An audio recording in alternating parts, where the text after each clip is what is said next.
Nagpaalam ka ba kay boss? Ba't ako magpapaalam? Papagawa nga ako ng farm dito eh. Ayan o, yung pinapagawa kong kulungan guys. Samahan niyo ako guys. Iyan eh. Tapos yung lupa mong pagtatayuan, hindi pa sa'yo, hindi mo pa pinagpaalam. Ayan si boss. Maraming manok dito. Yan ah. Bossing, nagpagawa ako ng kulungan ng manok. Kanino ka nagpaalam maglagay ng manok dyan?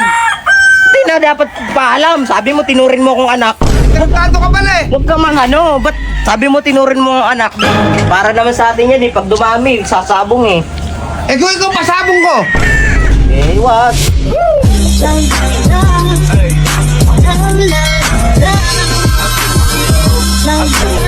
Yo, hello guys, mga ka-6 na yung mga kabusing.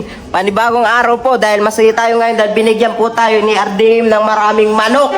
Broadcat. At syempre mga quality manok yon, kaya di po pwedeng hindi tayo gagawa ng magagandang kulungan. Nagpagawa po ako dito sa lupa ni Busing. Ne, samahan mo nga ako, video mo ako. Saan pupunta? So yun lang ako ng video. Saan pupunta? Samahan mo ako. Mga kabusing, samahan niyo ako. I-check po namin yung pinapagawa akong kulungan dito sa lupa ni Busing. Kasi nagpagawa ako dito ng mga kulungan kasi nga magtatayo ako ng sariling farm dito sa lupa ni Busing. Ano pinapagawa?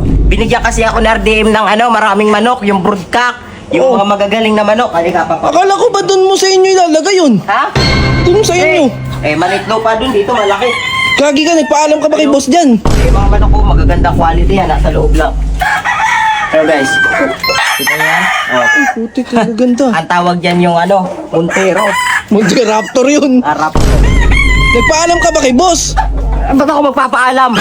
Papagawa nga ako ng farm dito eh. Ayan o, yung pinapagawa kong kulungan guys. Samahan niyo ako guys. Kasabot mo ba si Tito Obet dyan? May mga manok din si Kuya Obet. Sabi ko siya muna magpapakain nito. Mga manok dito pag wala ako. Hanip ka. Uy! Uy! Ako po. Uy nga! Papakita ko sa inyo guys. Halika na samahan mo ako. Eh, Ayan o. Tito Obet. Alam ba ni Tito Ding to? Ako dito. si 6'9" eh. Naku po, yari kayong dalawa doon. Ginawa niyong farm tong bahay ni Bossing. Lupa. Magpapagawa ko dito ng yung palahian ng manok. Broodcock. Okay na ba yan? Tapos na?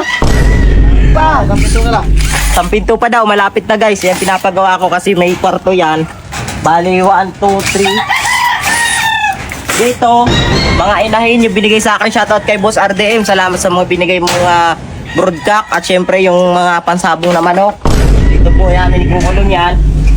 Mga kabusing, papalahi po, ipapadami po natin yan. Laki yan o. Nagpaalam ka ba kay boss dyan? Ha? Nagpaalam ka? Ba't ako magpapaalam kay boss? Gagi ka. Magmamanok naman ako dito eh. Pag sinabong ito, pupusta naman siya eh. Wala naman siya dito eh. Saka di na dapat pinapaalam dun. Kung pakialam niya. Gagi ka, yari ka na naman doon. Saka naman kumuha ng pampagawa niya, baka kinukuha mo lang, pinapalista mo kay boss yung mga gamit niyan. Gagi, sarili kong pera yan. Sarili bulsa. So, Ay, God. sariling pera. Yan, ayos, ayos. Maganda. Gagawa niyo. Ganda guys, mga kabusing. Ganda no. Paldo. Paldo. Kakaroon na po ako ng sariling farm dito. Binigay ni Boss RDM. Napakabay talaga ni Boss RDM sa akin, no? Binigyan ako ng mga panabong tsaka broodcock. Alam mo, ikaw matindi ka eh. Unang-una, yung mga manok mo puro bigay. Tapos, Kaya nga, game farming yan eh. tapos yung lupa mong pagtatayuan, hindi pa sa'yo, hindi mo pa pinagpaalam. Ayan, si boss. Manok dito. Yan ah. Bossing, nagpagawa ako ng kulungan ng manok. Binigyan ako ni Boss RDM ng manok, mga quality. Broodcock. Eh oo nga. Binigyan niya ako magaganda. Ewan mo nalagay na nasa yung mga ano ko dito. Nasaan yung mga nakalagay ko rito na mga gamit? Pinagtatanggal mo? Pinagtatanggal ko kay Kuya kasi nga magpapatayo ako ng ano. Kanino ka nagpaalam maglagay ng manok dyan? Hindi na dapat paalam. Sabi mo tinurin mo akong anak. Tinagkato ka pala eh. Huwag ka mang ba't sabi mo tinurin mo ang anak? Dito na ako. Tataniman ko ng mga gulay ito. Pagkatagulan, lalagyan mo ng manok. Ano ka? Nasisira ba ang ulo mo? Hindi naman nasisira ang ulo ko, boss. Para naman sa atin yan eh. Pag dumami, sasabong eh. Eh kung ikaw pasabong ko. Eh, what?